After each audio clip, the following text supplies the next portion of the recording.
Bonjour encore à tous.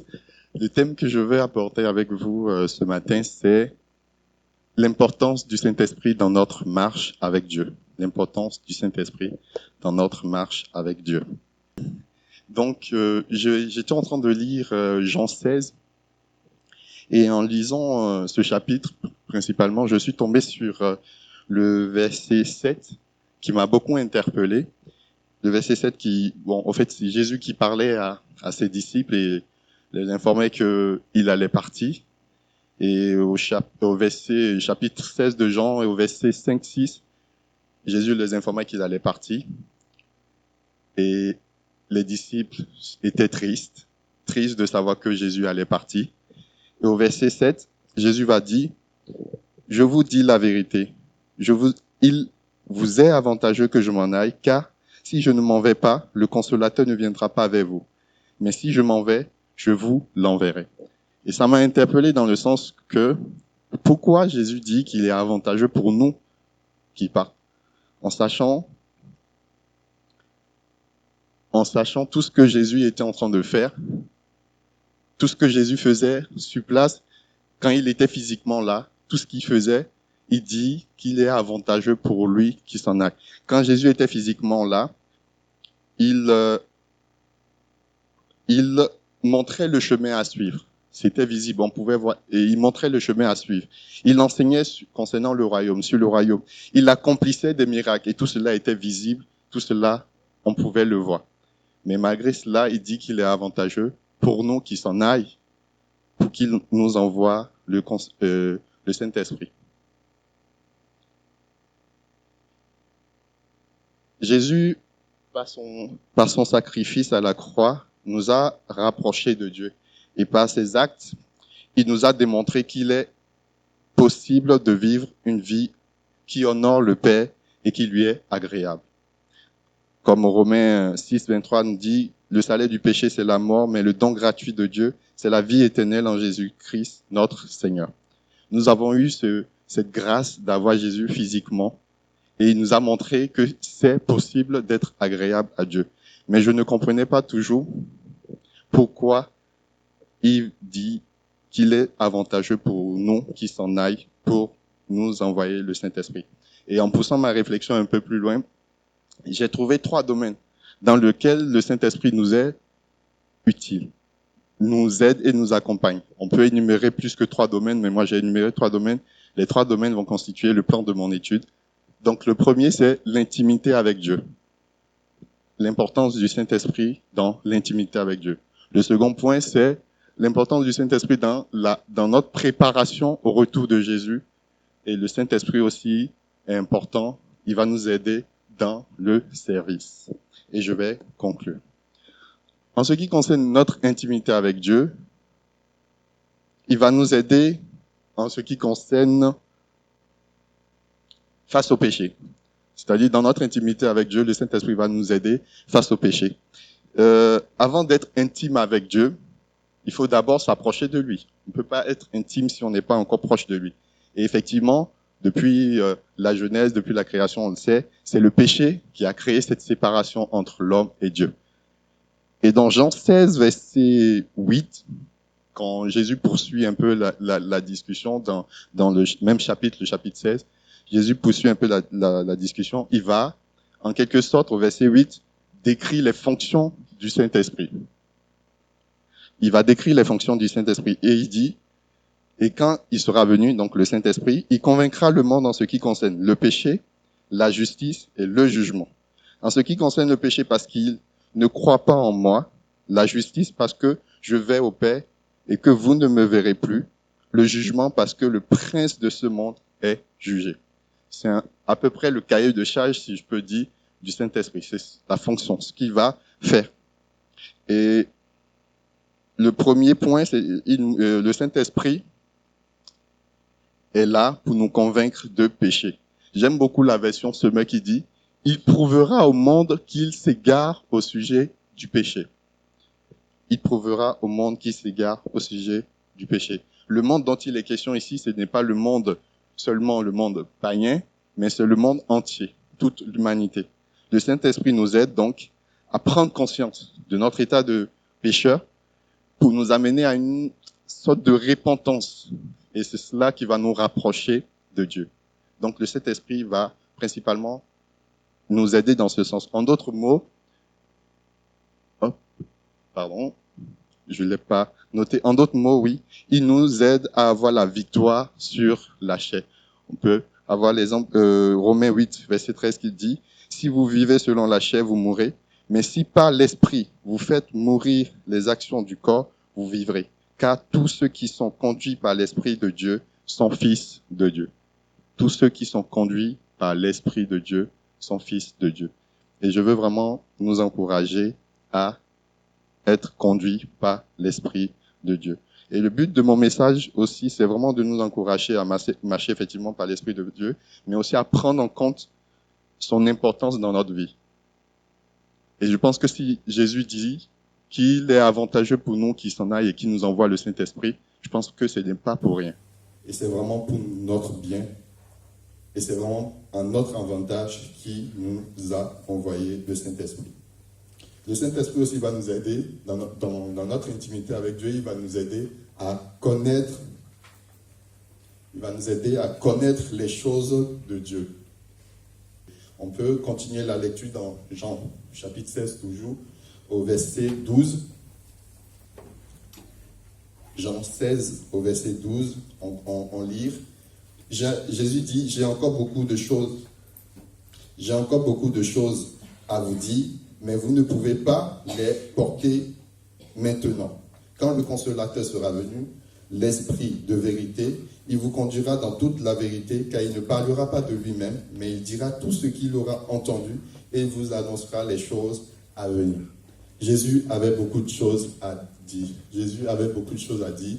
Mais l'on n'était pas encore prêt à tout comprendre, à tout saisir. Et l'avantage du Saint-Esprit aujourd'hui, c'est que le Saint-Esprit va nous communiquer ces choses au bon moment, de la bonne façon, et de manière à ce que nous puissions saisir tout cela. Le Saint-Esprit va nous rappeler les choses passées que nous avons lues, nous avons entendues concernant Dieu.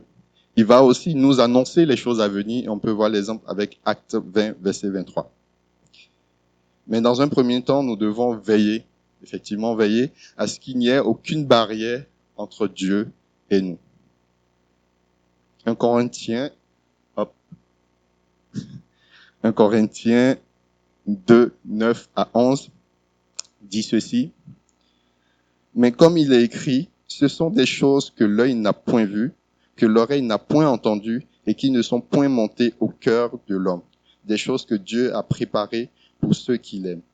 Dieu nous les a révélées par l'Esprit, car l'Esprit sonde tout, même les profondeurs de Dieu. Lequel des hommes, en effet, connaît les choses de l'homme, si ce n'est l'Esprit de l'homme qui est en lui-même. De même, personne ne connaît les choses de Dieu si ce n'est l'Esprit de Dieu. Personne mieux que l'Esprit peut connaître les choses de Dieu, pour nous les révéler. Et le Saint-Esprit est mieux placé, effectivement, pour connaître les choses de Dieu et pour nous les communiquer.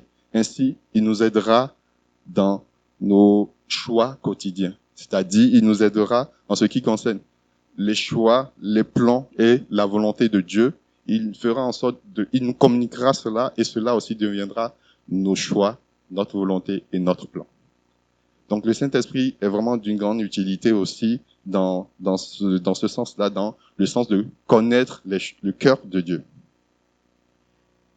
Le Saint-Esprit met en lumière la parole de Dieu et sans lui, il nous est impossible de connaître la pensée de Dieu. Et 1 Thessaloniciens 5, verset 19 dira « N'empêchez pas l'Esprit de vous éclairer ». Effectivement, n'empêchons pas le Saint-Esprit de nous éclairer, car il est là pour nous éclairer. Le Saint-Esprit aussi va nous aider dans l'intimité avec Dieu, il va nous aider dans la prière. Romains 8, verset 26 dit « De même aussi, l'Esprit nous aide dans notre faiblesse, car nous ne savons pas ce qu'il nous convient de demander dans nos prières, mais l'Esprit lui-même intercède par des soupirs inexprimables. » Effectivement, ça nous arrive parfois, on fléchit les genoux, On traverse des moments difficiles, on ne sait pas quoi dire, on ne sait pas quoi demander, et on est là, simplement sans mots. Et des fois, moi, je sais que j'ai expérimenté cela, simplement dans la présence de Dieu, simplement en disant, Seigneur, je suis là, je sais pas quoi. On sent cette présence de l'Esprit qui nous conduit, et finalement, on trouve des mots. On trouve des mots, et même des fois en priant en langue, on trouve des mots finalement pour exprimer. Et ces mots aussi nous instruisent, ces mots nous consolent, ces mots nous font du bien. Et l'Esprit, effectivement, nous aide à communiquer avec Dieu, mais dans nos faiblesses, il nous aide également à trouver les mots à adresser à notre Père qui est dans les cieux. Le péché nous éloigne de notre intimité avec Dieu, mais la volonté de Dieu est que nous demeurions dans sa présence. Et pour conclure cette partie, le Saint-Esprit va nous convaincre de péché dans le but de nous rapprocher de Dieu et créer une intimité avec Dieu. Mais il faut qu'on garde aussi en tête que le Saint-Esprit fait son œuvre, mais la décision, le choix nous revient de suivre, de se laisser conduire, de se laisser rapprocher en quelque sorte de Dieu. Il nous aide aussi à connaître les choses de Dieu et à communiquer avec lui. Soyons sensibles à l'Esprit et laissons-le nous aider à demeurer dans la présence de Dieu. Donc le second point, c'est le Saint-Esprit va nous aider dans notre préparation au retour de Jésus. Toujours dans le chapitre, j'espère que vous avez compris que je me suis appuyé sur le chapitre 16 de Jean, sur lequel je travaille, je suis en train de présenter. Dans le verset 9 de Jean, nous avons lu tout à l'heure, le Saint-Esprit va nous aider dans notre préparation au retour de Jésus, il va nous aider à être justes. Jean 16, verset 9, qui, tout à l'heure, on l'a lu, qui représente un peu les fonctions du Saint-Esprit quand le Saint-Esprit, Jésus dit, il convaincra le monde en ce qui concerne le péché, la justice et le jugement. Et en ce qui concerne la justice ici, il est écrit, la justice parce que je vais au Père et que vous ne me verrez plus. Donc, effectivement, Jésus savait que il ne sera plus physiquement là pour montrer, pour parler de la justice de Dieu, pour montrer ce qui est juste. Et justement, le Saint-Esprit va nous accompagner là-dedans. Et le Saint-Esprit va nous accompagner, va nous enseigner ce qui est juste, il va nous enseigner la justice de Dieu. Car le Saint-Esprit ne parle pas de lui-même, mais il prend ce qui est en Jésus pour nous l'annoncer. Jean 16, verset 13. Quand le Consolateur sera venu, l'Esprit de vérité, il vous conduira dans toute la vérité, car il ne parlera pas de lui-même, mais il dira tout ce qu'il aura entendu, et il nous annoncera les choses à venir. Il me glorifiera, parce qu'il prendra de ce qui est en moi pour vous l'annoncer. Le Saint-Esprit aussi va nous aider à être transformés à l'image de Christ. Il va nous aider à être transformés à l'image de Christ. Et le 2 Corinthiens 3, versets 17 à 18 dit, « Or, le Seigneur, c'est l'Esprit. Et là où est l'Esprit du Seigneur, là est la liberté. Nous tous qui, le visage découvert, contemplons comme dans un miroir la gloire du Seigneur, nous sommes transformés à la même image de gloire en gloire, comme par le Seigneur, l'Esprit. » L'Esprit de Dieu en nous nous transforme pour être à l'image de Dieu. Et pour arriver à cette transformation, c'est-à-dire arriver à cette transformation, ressembler à Christ, je pense qu'il nous faut garder la parole de Dieu dans notre cœur. Et le fait de garder la parole de Dieu dans notre cœur, au fait, la parole, c'est comme une graine qu'on met dans notre cœur, qu'on dépose dans notre cœur, et le Saint-Esprit va faire grandir cette graine afin que nous puissions porter du fruit. Nous travaillons sur le fruit de l'esprit. Et effectivement, nous avons besoin de garder la parole de Dieu en nous, qui est la graine, comme un arbre, on plante, et cela va porter du fruit. Le Saint-Esprit va travailler sur ces paroles que nous avons reçues, nous avons lues, nous avons entendues, afin que nous puissions porter du fruit. Donc nous avons vraiment besoin de garder la parole de Dieu pour finalement laisser le Saint-Esprit faire ce travail et nous amener à ressembler à Dieu en portant du fruit. La présence du Saint-Esprit est importante. car Jésus n'est plus là pour nous montrer ce qui est juste, mais le Saint-Esprit est là en chacun de nous. Et c'est vraiment l'avantage que nous avons aujourd'hui, c'est que le Saint-Esprit est là en chacun de nous. Avant, Jésus était physiquement à un endroit, et je pense que si on devait être enseigné par rapport à la justice de Dieu, il fallait se déplacer pour être physiquement là où Jésus était. Et l'avantage du Saint-Esprit, c'est que chacun, individuellement, là où on se trouve, dans notre intimité avec Dieu, le Saint-Esprit peut nous parler, peut nous enseigner, peut nous communiquer la justice de Dieu. En d'autres mots, le Saint-Esprit en nous nous transforme pour être à l'image de Dieu et il nous aide à nous préparer pour le retour de Jésus. Le Saint-Esprit, ça c'est mon troisième point, va nous aider aussi dans le service. Nous allons lire ensemble 1 Corinthiens 12, versets 7 à 11. J'aimerais que vous suivez avec moi 1 Corinthiens 12, versets 16 à 11. En chacun, l'Esprit se manifeste d'une façon particulière, en vue du bien commun. L'Esprit donne à l'un une parole pleine de sagesse, à l'autre, le même Esprit donne une parole chargée de savoir. L'Esprit donne à un autre d'exercer la foi d'une manière particulière, à un autre, ce seul et même Esprit donne de guérir des malades. À un autre, il donne de faire des miracles. Un autre reçoit une activité prophétique. Un autre, le discernement de ce qui vient de l'Esprit divin. Ici, quelqu'un reçoit la faculté de s'exprimer dans des langues inconnues et il donne à un autre d'interpréter ces langues. Mais tout cela est l'œuvre d'un seul et même Esprit qui distribue son activité à chacun de manière particulière comme il veut.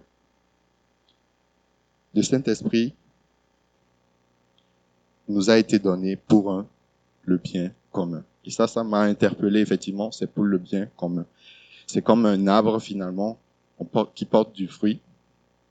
L'arbre ne mange pas ses propres fruits.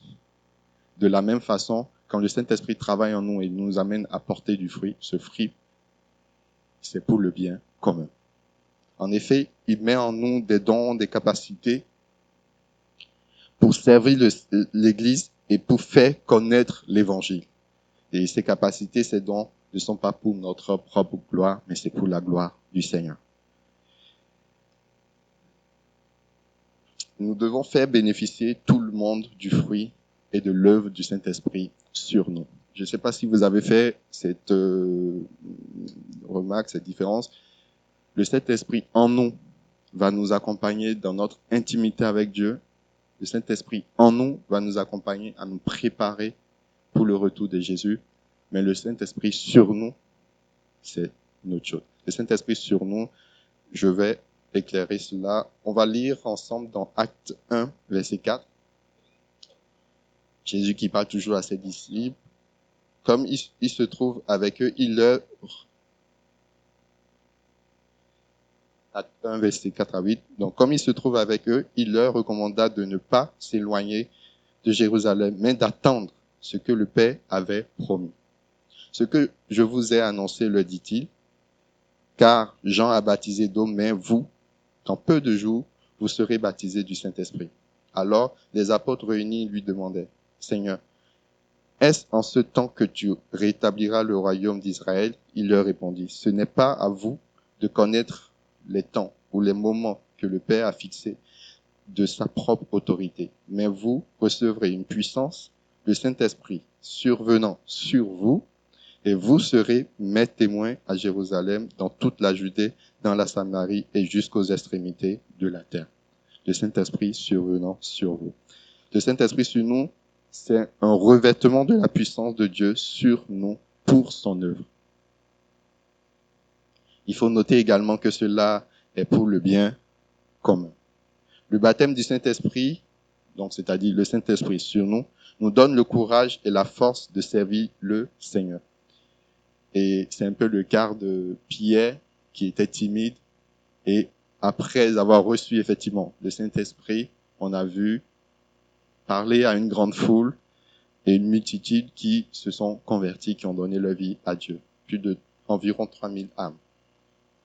Et on voit que le Saint-Esprit sur nous nous aide, nous donne la capacité de servir le Seigneur et au-delà de ce que nous pouvons imaginer et au-delà de notre capacité nous-mêmes. Et pour conclure de manière générale, le Saint-Esprit en nous nous aide dans la communion avec Dieu et à demeurer proche de lui. Et pas le fruit qui va nous aider à porter, il va nous transformer et nous préparer au retour de Jésus. Le Saint-Esprit aussi, sur nous donne la capacité de servir le Seigneur. Et ceci pour un bien commun. Et j'insiste sur le bien commun parce que pour moi, c'est très important. Et si on prend le fruit de l'esprit, l'amour, la patience, et Philippe l'a abordé aussi par rapport dans le domaine de Saint-Esprit, dans le domaine du service, l'amour, la patience, c'est forcément envers les autres. On peut dire j'aime, je suis patient, mais forcément on le sait encore mieux quand c'est face aux autres. Notre patience, c'est envers les autres. L'amour, c'est envers les autres. La bienveillance, c'est envers les autres, ainsi de suite. Et c'est pour ça que j'insiste vraiment sur le bien commun. Le Saint-Esprit, c'est Dieu en nous, prêt à nous conduire, nous guider, nous parler. Et pour cela, cherchons à développer notre relation avec lui pour favoriser notre communion avec le Père. Zacharie 4, verset 6 dit « Ni pas puissance, ni pas force, mais pas l'Esprit du Seigneur. » Je ne sais pas si vous connaissez ce chant. Il y a un chant qui dit « Ce n'est pas la force, ni la puissance, mais que cette montagne se déplacera, mais c'est pas l'Esprit du Seigneur. » Effectivement, c'est pas par notre propre force. C'est pas par notre propre force que nous allons réussir notre marche avec Dieu, mais c'est grâce à la foi et à l'aide du Saint-Esprit que nous allons réussir notre marche avec Dieu. Donc, je voulais vraiment nous encourager à prendre en compte vraiment l'importance du Saint-Esprit dans notre marche avec Dieu. Et si Jésus a dit, il nous est avantageux qu'il l'envoie, je pense que ce n'est pas pour rien. Et ça sera dommage, effectivement, de ne pas bénéficier de cet accompagnement du Saint-Esprit dans les 3 domaines que j'ai pu citer. On peut encore en trouver d'autres. Ça sera vraiment dommage de ne pas vraiment bénéficier de cet accompagnement, de ce soutien du Saint-Esprit à nos côtés. Et comme je l'ai dit tout à l'heure, il prend de ce qui est en Jésus pour nous l'annoncer. Le Saint-Esprit, c'est Dieu en nous. Et vraiment, je nous encourage à prendre en compte son importance dans notre marche avec Dieu. Voilà ce que je voulais partager avec vous et nous allons prier. Seigneur, nous te disons infiniment merci parce que tu nous fais encore comprendre encore ce matin que ton esprit est important pour nous, pour notre marche avec toi. Et nous te prions, nous te demandons, Seigneur, par ta grâce, de nous aider, Seigneur Jésus, à grandir dans cette intimité avec ton esprit, afin de pouvoir être agréable à toi, Seigneur Jésus.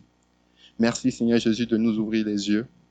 Merci, Seigneur Jésus, de nous aider à ne pas attrister, à ne pas blasphémer ton esprit en nous, mais à collaborer avec ton esprit afin de pouvoir être agréable. Merci encore, Seigneur, de nous aider à pouvoir utiliser le fruit de ton esprit en nous, Seigneur, pour le bien de l'Église, pour le bien des frères et sœurs, Seigneur, dans le monde, Seigneur, qui ont besoin de ton amour, qui ont besoin, Seigneur Jésus, de ta grâce, Seigneur. Merci encore pour tout. Merci encore pour ta présence. Que ton nom soit loué, Seigneur Jésus, dans le nom de Jésus. Amen. Amen.